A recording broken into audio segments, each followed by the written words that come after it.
Welcome to this channel. तो आज हम कंप्लेंट एम्पलीफायर के बारे में बात करेंगे। तो इससे पहले मैं आपको बता दूं कि ये जो टॉपिक है ये टॉपिक है कंप्लेंट एम्पलीफायर। इसमें आरसी कंप्लेंट एम्पलीफायर आता है एग्ज़ाम में। आपको मैं दिखा सकती हूँ कि कंप्लेंट एम्पलीफायर आया हुआ है, तो आपको बिलीव हो जाएगा।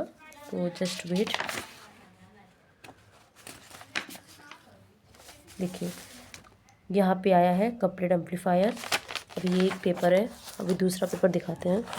दूसरे पेपर में भी आया है कंप्लेंट एम्पलीफायर, देखिए। ठीक है, तो आता ही है एग्ज़ाम में।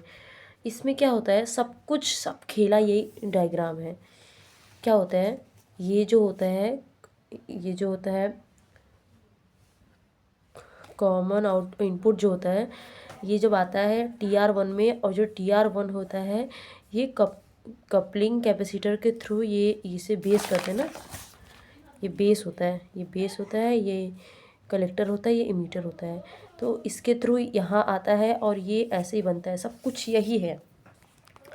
आपको क्या करना है, बस जो ये इसमें है ऐसे। अगर आपको कुछ नहीं आ रहा है ना, तो बस ये लिख दो कि common emitter, common base, common collector. ऐसे करके भी अगर आप लिखा दे रहे हो डायग्राम, इतना बड़ा डायग्राम बना दे रहे हो, और अगर आपको कुछ नहीं आता ना तो आप इंग्लिश में लिखिए। ठीक है, इंग्लिश में जितना आता है सब लिख दीजिए, सब कुछ लिख दीजिए, आपको मिल जाएगा। कपलिंग कैपेसिटर जो होता है ना, इसमें जो जो कलेक्टर होता है, वो कलेक्टर जो होता है, इसका जो कलेक्टर होता है ये R1 के इसमें बेस से साथ जुड़ा होता है। देखो अब मैं समझा रही हूँ। इसका वर्क केवल एसी सिग्नल को पास करने व डीसी सिग्नल को ब्लॉक करने के लिए करना होता है। एसी सिग्नल को पास करता है और डीसी सिग्नल को ब्लॉक करता है। तो ये ऐसे आप डायग्राम, यहाँ पे 50 हर्ट्ज 120 हर्ट्ज होता है, आइडियो फ्रीक्वेंसी होता है। जब इनपुट सप्लाई, अब देखो यहाँ पे ये ऐसे याद कर लेना, ये थोड़ा याद कर लेना। वोल्टेज गेन, इसमें जब ये यहाँ तक आता है तो फिर यहाँ वोल्टेज गेन हो जाता है। तो ये लोएस्ट कॉस्ट होता है, स्मॉल साइज होता है, बेटा फ्रीक्वेंसी रिस्पांस देता है।